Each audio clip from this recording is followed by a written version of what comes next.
विषय पर हम संगोष्ठी कर रहे हैं। तो मैं सबसे पहले सामाजिक हूँ, क्योंकि समाज से ही राजनीति शुरू होती है। समाज में जब तक सामाजिक संस्थाएं नहीं बनेंगी, समाज से जुड़ेंगे नहीं, समाज का संगठन नहीं आएगा, तब तक हम राजनीति में प्रवेश नहीं करेंगे। तो ये सामाजिक संस्थाएं जो है एक गंगोत्री की तरह है। जैसे गंगोत्री से गंगा चलती है, उसी तरह पॉलिटिक्स भी संगठन से ही शुरुआत होता है, समाज से शुरुआत होता है और संगठन से ही शुरुआत किया जाता है।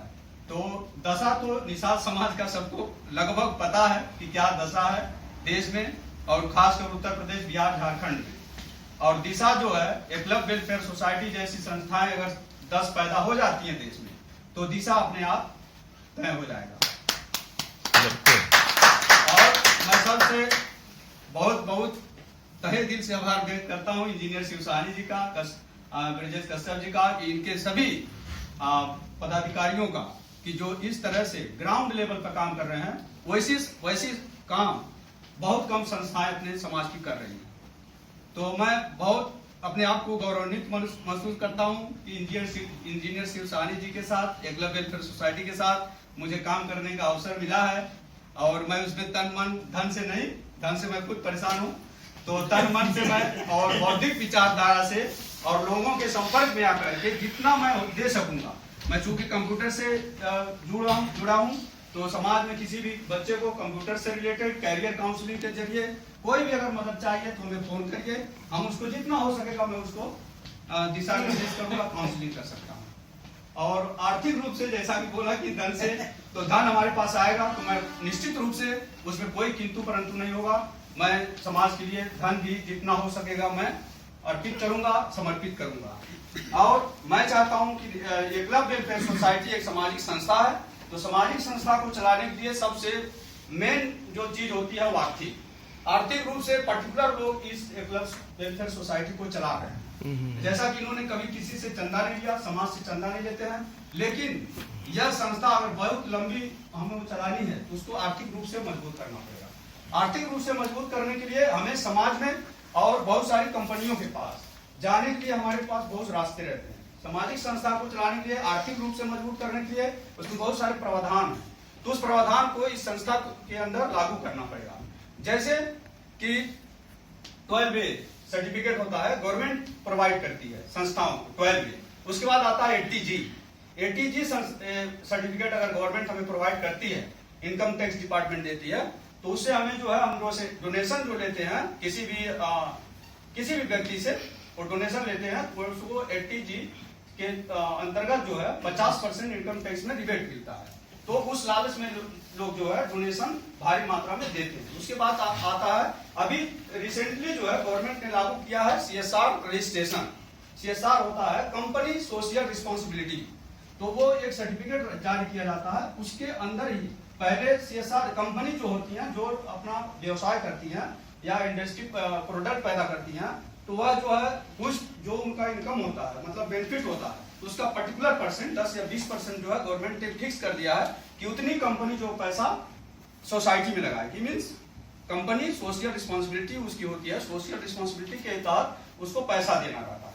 तो यह जो है CSR रजिस्ट्रेशन एक संस्था कराए, 80G सर्टिफिकेट के लिए रजिस्टर कराए, सारे सर्टिफिकेट को लेना चाहिए। इससे जो है आर्थिक रूप से इस संस्था को मजबूती मिलेगी, और जब आर्थिक रूप से मजबूती मिलेगी तो हम और जितना काबिल तारीफ इनका काम है और भी बढ़ चढ़ के हम काम करेंगे, और समाज के साथ, लोगों के साथ जा सकेंगे, जन जन का हम उपकार कर सकेंगे। तो जब हम उनके लिए काम करेंगे, जब उनके लिए हम फायदा देंगे, जब उनके बच्चों को फायदा होगा, उनके पेरेंट्स को फायदा होगा, तो जाहिर बात है कि वह जो है परिवार और वह समाज जो है हमारे साथ धीरे धीरे जुड़ना शुरू करेगा, और जुड़ना भारी संख्या में जुड़ेंगे, और उसमें उसका फायदा जो है हम राजनीति में ले सकते हैं। राजनीतिक पार्टी जो आएगी उसमें फायदा हो सकता है।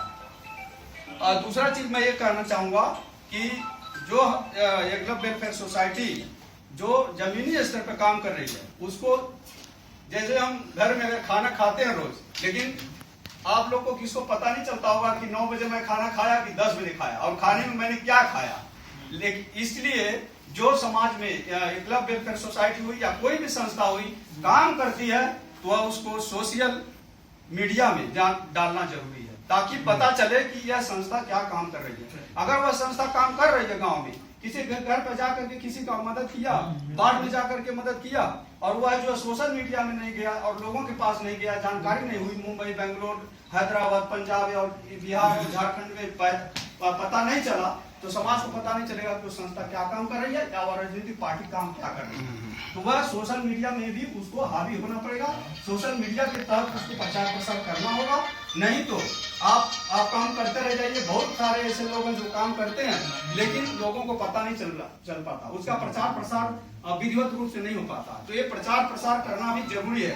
आप उसको बुरा न माने कि मतलब ये फोटो खींच लिए, यहाँ गए बाढ़ में इतना 2 किलो चावल किया, 10 किलो मदद किया, 5,000 का मदद किया है और फोटो खींच करके सोशल मीडिया पर डालना है, नहीं।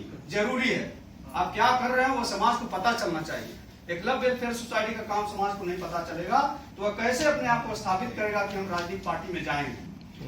अब हम यहाँ सामाजिक संस्था की बात की, राजनीतिक बात कर रहे हैं, तो राजनीतिक जो हम इसमें हम पहला स्टेप रख रहे हैं, क्लब वेलफेयर सोसाइटी का रजिस्ट्रेशन उसमें शुरू हो गया। उसमें मैंने भी राष्ट्रीय कार्यकारिणी में सदस्यता के लिए डाला था, लेकिन मैं बता देना चाहता हूं कि मैं विकासशील इंसान पार्टी में सोशल मीडिया प्रदेश अध्यक्ष उत्तर प्रदेश हूं। इसलिए मैं सर से बात किया था कि फिलहाल मैं राजनीति में नहीं, मैं क्लब वेलफेयर सोसाइटी के साथ में काम करूंगा। पॉलिटिकल बेस पर मैं DIT के साथ हूं। इसलिए मैं चाहता हूं कि हमारी पार्टी जो भी आए एक पर्टिकुलर मुद्दे और एजेंडे पर आए।